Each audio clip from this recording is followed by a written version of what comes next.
Types of sulphur आते हैं जिनमें दो तो होते हैं क्रिस्टलाइन शेप, अल्फा और बीटा। अल्फा को हम रोम्पिक भी कहते हैं, ऑक्टाहेड्रल भी कहते हैं। पेल येलो क्रिस्टल कलर होता है, मेल्टिंग पॉइंट 112.8, 2.1 ग्राम पर cm³ इसकी डेंसिटी होती है। अब देखो MCQs क्या क्या आती हैं। अल्फा के दूसरे नाम क्या है जी? रोम्पिक ऑक्टाहेड्रल, ये बहुत इंपॉर्टेंट है। कलर पूछते हैं pale yellow crystal, melting point 112.8। देखो जो याद करने वाले टॉपिक है ना, उसमें मेरा काम क्या है, तुम लोगों को ये बताना कि याद क्या क्या करना है। ठीक है, सारी चीज़ें हम नहीं हैं, और कुछ चीज़ें जो आपकी बुक में नहीं दी गई लेकिन वो है हमें। 2.1 ग्राम पर cm³ डेंसिटी है और नॉन कंडक्टर है। अब ये बड़ी अहम बात है कि इस 8 के मॉलिक्यूल्स में होता है और sulphur sulphur bond length 2.12 angstrom, और तीनों सल्फर के दरमियान में बॉन्ड एंगल 105 डिग्री। इसके बाद बीटा जो मोनोक्लिनिक प्रिस्मेटिक इसको कहते हैं, dark yellow transparent needle like होता है। ओपेक और प्रेडल है तो ज़ाहिर है रिफ्रैक्टिव इंडेक्स तो नहीं होगा। अब रोम्पिक से मोनोक्लिनिक, मोनोक्लिनिक से रोम्पिक में जो कन्वर्जन का है वो ये होता है टेम्परेचर 95.5। मेल्टिंग पॉइंट अल्फ़ा का 112.8 था, इसका 119 पॉइंट में होता है।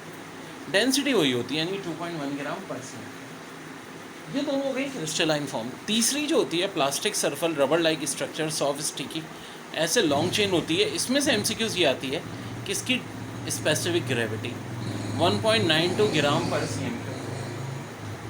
और इसका ज़ाहिर है मेल्टिंग बॉइलिंग पॉइंट्स बहुत हाई होते हैं। बॉइलिंग पॉइंट इसका 444 डिग्री सेंटीग्रेड होता है, इसका गैमा सल्फर का। एक और बड़ी प्यारी MCQs, when molten sulphur is heated up to boiling, क्या कर रहे हैं? बॉइलिंग तक, and then poured with a thin stream into cold water. फिर उसको पोर किस में कर रहे हैं? थिन स्ट्रीम में into cold water. It turns into elastic rubber like material is called.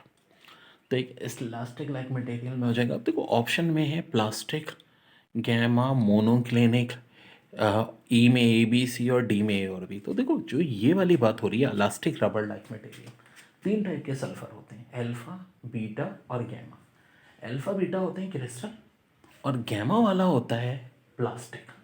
तो गैमा और प्लास्टिक एक ही बात है, यानी ऑप्शन A, B और B कोई ऐसा ऑप्शन है? जी हाँ, D।